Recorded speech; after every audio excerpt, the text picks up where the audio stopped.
హరయే నమ, గురవే నమ. మిత్రులారా, భగవంతుడు మనకేదైతే ఒక స్వేచ్ఛ ఇచ్చాడో ఆ స్వేచ్ఛను మనం చక్కగా ఉపయోగించుకొని మన భవిష్యత్తును తీర్చిదిద్దుకోవాలి. స్వేచ్ఛ అనేది మనకు మేలును చేయగలగాలి కానీ హానిని చేయకూడదు. అయితే ఆ స్వేచ్ఛకు సదవగాహన, విచక్షణ, వివేకం ఇవి గనక తోడుగాకపోతే స్వేచ్ఛను మనం దుర్వినియోగం చేసుకొని మనకు మనమే హానిని చేసుకునే ప్రమాదం ఉంది. అందుకని మనం చేసే పని మనకు మంచిని చేసేదా, మనకు హానిని చేసేదా అనేది మనమే జాగ్రత్తగా పరిశీలించుకోవాలి. ఎందుకంటే అనుభవం మనకు సంబంధించిందే కాబట్టి.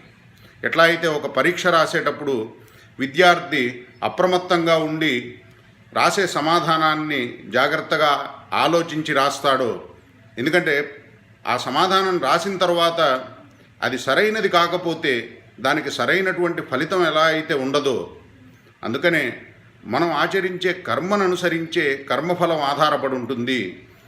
కర్మను ఆచరించే విషయంలో ఒక ఆలోచన చేసేటప్పుడు, ఒక సంకల్పం కలిగి ఉన్నప్పుడు దాని వలన దాని పర్యవసానం ఎలా ఉంటుంది అనే దాకా మనం అంత దూరం ఆలోచించకపోతే దాని యొక్క ప్రయోజనాన్ని మనం ఎలా పొందగలుగుతాం? ఆ ఆలోచన కానీ, ఆ సంకల్పం కానీ, ఆ నిశ్చయం కానీ అది మనకు మేలు చేసేది కావాలి అంటే దాని గురించి మనకు ఒక సరైనటువంటి అవగాహన ఉండాలి. దీన్నే మనం జాగ్రత్తగా అర్థం చేసుకొని మన జీవితంలో మనం చేసే ప్రతి ప్రయత్నంలో మన ఆలోచనలను మనం జాగ్రత్తగా పరిశీలించుకునే అభ్యాసాన్ని చేసుకోవాలి. మన దోషాలను మనమే సరిదిద్దుకోవాలి, మనల్ని మనమే ఉద్ధరించుకోవాలి. ఇంకొకటి, తోటి ప్రాణుల హితాన్ని మనం నిజంగా కోరుకుంటున్నట్లయితే మన మనస్సును సరిదిద్దుకోనంత వరకు మనకే మనం హితం చేసుకోలేని పరిస్థితిలో ఉంటాం.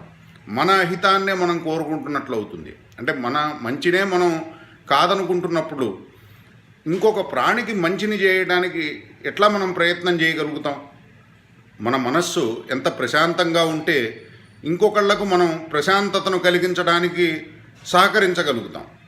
మన మనస్సు ఉద్వేగానికి లోనై బాధతోనో, భయంతోనో, బెంగతోనో, ఎన్నో రకాల మానసిక చింతలతో సతమతమవుతూ ఉంటే మనకు అది ఇబ్బందికరమే, ప్రమాదకరమే. తోటి ప్రాణులకు కూడా మనం ఏ విధంగానూ ఉపకరించలేని స్థితిలో ఉంటాం. అందుకని మానసిక ప్రశాంతత మనకే కాదు, అందరికీ అవసరం. మన మనస్సు ఎంత ప్రశాంతంగా ఉంటే మన ఆరోగ్యం అంత బాగుంటుంది. ఆరోగ్యాన్ని బాగా ఉంచుకోవాలని మనం ఎన్ని ప్రయత్నాలు చేసినా, ఎన్ని రకాలుగా జాగ్రత్తలు పాటించినా లోపల రోగ నిరోధక శక్తి అనేది మానసిక రోగాన్ని అధిగమించనంత వరకు పెంపొందించుకునే అవకాశం తక్కువ. అందుకనే మానసికంగా ఏవైతే వికారాలు ఉంటాయో, కామం, క్రోధం, లోభం, మోహం, మదం, మత్సరం, ఈర్ష్య, ద్వేషం, అసూయ, అట్లానే రాగద్వేషాలు, వీటన్నింటి బారిన మనస్సు గనక పడుతోందంటే వాటిని ప్రోత్సహించే విధంగా, వాటిని పెంపొందించుకునే విధంగా మనం అన్ని ప్రయత్నాలు చేస్తున్నట్లయితే లోపల ఆరోగ్యాన్ని కోరుకున్నా కానీ ఎట్లా సాధ్యం అవుతుంది? మనస్సును అనుసరించే శరీరం ఉంటుంది, శరీరాన్ని అనుసరించి మనస్సు కాదు. మనస్సు ఎంత ప్రశాంతంగా ఉంటే శరీరం యొక్క ఆరోగ్యం కూడా అంత బాగుంటుంది. అందుకనే మన మనస్సును సరైన విషయాల్లో పెట్టాలి, మనం సరైన ఆలోచనలు చేయాలి. ఆరోగ్యకరమైనటువంటి వాతావరణం ముందు మన మనస్సులో నెలకొనాలి. ఆ తర్వాతే అది శరీరానికి ఉపకారాన్ని చేయగలిగేది అవుతుంది.